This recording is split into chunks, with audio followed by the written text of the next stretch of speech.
(9월 9일) 수요일이 되었습니다. 오늘도 하나님의 은총이 충만하시기를 진심으로 기원합니다. 오늘은 요한일서 3장 3절 말씀 같이 묵상하겠습니다. 주를 향하여 이 소망을 가진 자마다 그의 깨끗하심과 같이 자기를 깨끗하게 하느니라. 아멘. 오늘 읽은 말씀 가운데 주를 향하여 이 소망을 가진 자마다 이런 표현이 나오죠. 여러분, 여기 이 소망이 무엇일까요? 이 소망이 무엇인지를 알려면 그 앞에 2절 말씀을 참고해야 됩니다. 3장 1절을 먼저 읽지요. 보라, 아버지께서 어떠한 사랑을 우리에게 베푸사 하나님의 자녀라 일컬음을 받게 하셨는가, 우리가 그러하도다. 이렇게 나옵니다. 하나님 아버지께서 우리에게 엄청난 사랑을 베푸셨어요. 그 사랑을 받은 우리들은 어떤 축복을 받았느냐 하면 하나님의 자녀라고 불리게 됐어요. 우리의 존재가 변해서 더 이상 사탄의 자녀가 아니라 하나님 아버지의 자녀가 되었다는 것입니다. 그럼 하나님의 자녀가 되고 나서 그 다음에 받는 복은 무엇일까요? 이 땅에 사는 동안에 하나님의 자녀로 살아가는 거, 그 축복 위에다가 또 장래 우리가 누리게 될 상상도 못할 엄청난 복을 그 다음 2절이 말씀을 하고 있습니다. 사랑하는 자들아, 우리가 지금은 하나님의 자녀라. 지금 그렇죠. 장래에는 어떻게 될까요? 그 다음 구절입니다. 장래에 어떻게 될지는 아직 나타나지 아니하였으나, 아직은 우리에게 명확하게 나타난 건 아니죠. 그런데 그 다음 구절이 놀랍습니다. 그가 나타나시면, 여기서 그는 우리 주님이시죠. 주님께서 나타나시면 우리가 그와 같을 줄을 아는 것은 그의 참모습 그대로 볼 것이기 때문이니 라고 하셨습니다. 여러분, 장래에 주님께서 나타나시고 주님께서 이 땅에 재림하시고 이렇게 되면은 우리가 어떻게 되느냐 하면은 주님과 같아진대요. 주님과 같아지는 복을 우리가 누린다는 것이에요. 여러분, 저는 이 말씀을 읽을 때마다 뭐라고 표현하기가 참 힘든 만큼 놀라움을 느낍니다. 우리가 어떤 존재입니까? 죄인입니다. 흙으로 빚어 만들어진 보잘것없는 존재입니다. 그런데 우리 주님은 누구세요? 하나님이시죠. 우리 주님은 우리가 상상도 못할 영광스러운 분이십니다. 그런데 장래 주께서 우리에게 어떤 영광을 선물해 주시느냐 하면 우리가 주님과 같아지도록 해 주신대요. 우리가 뭐 주님이 된다고 하는 그런 말은 아니고 주님께서 누리시는 그 영광 속으로 우리같이 미천한 존재를 초대하셔서 주님의 그 빛 가운데 거하도록 하신다는 것이에요. 여러분, 이게 가능한 일일까요? 마치 땅에 기어다니는 벌레에게 우리가 너 나처럼 된다 하는 것과 같은 거예요. 이건 생각해보면 불가능한 일을 주께서 우리에게 은혜로 허락해 주신다는 것을 말씀하는 거죠. 여러분, 우리가 하나님의 자녀로 사는 건 보통 축복이 아닙니다. 이 땅에 사는 동안에도 사탄의 손에서 벗어나서 이제는 더 이상 죄와 사망의 권세의 종노릇하지 아니하고 하나님의 자녀로 살 뿐만 아니라 장래에는 우리 주님의 영광의 빛 안에 주님과 같아진다고 하니 이 얼마나 놀랍습니까? 자, 그러면 이렇게 되는 거, 주님과 같아지는 이 놀라운 축복을 바라보는 거, 이게 바로 오늘 읽은 말씀 속에 나오는 이 소망이라고 하는 것이에요.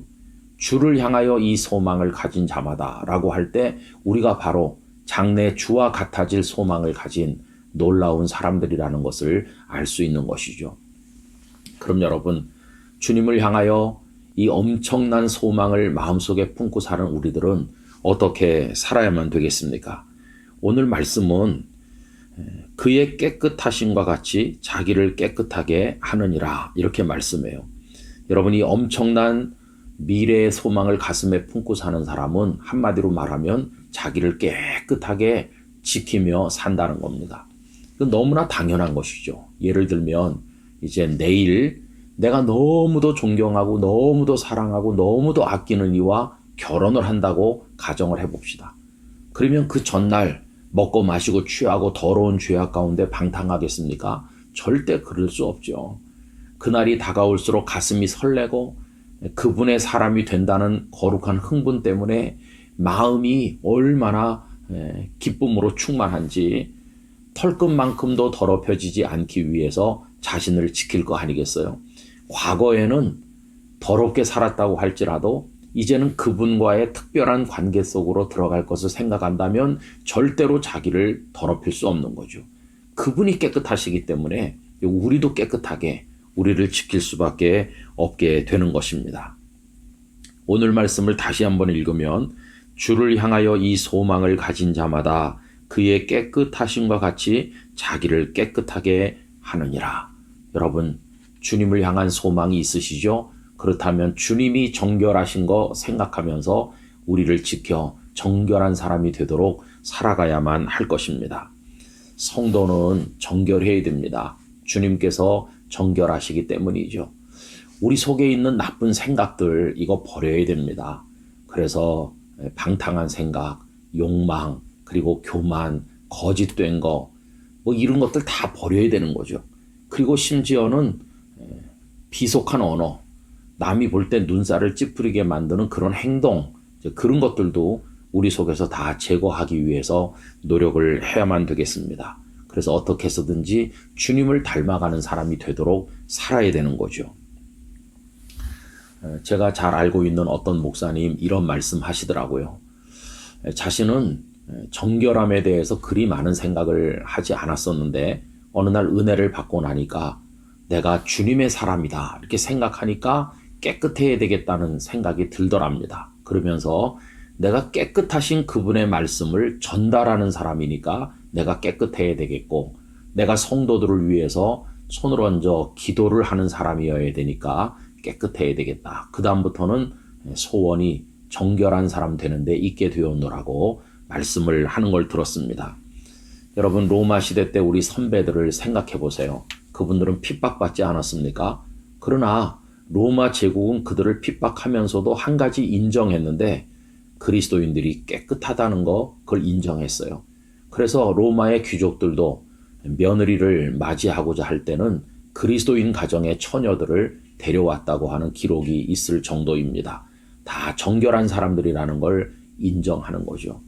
여러분, 대한민국 사회 여러 가지로 혼란스럽고 복잡하지만 이 땅의 1000만 성도들이 깨끗한 양심과 깨끗한 생각과 깨끗한 말과 깨끗한 행동을 통해서 우리 사회의 어둠을 밝히는 아름다운 삶의 기준 역할을 감당할 수 있기를 바랍니다.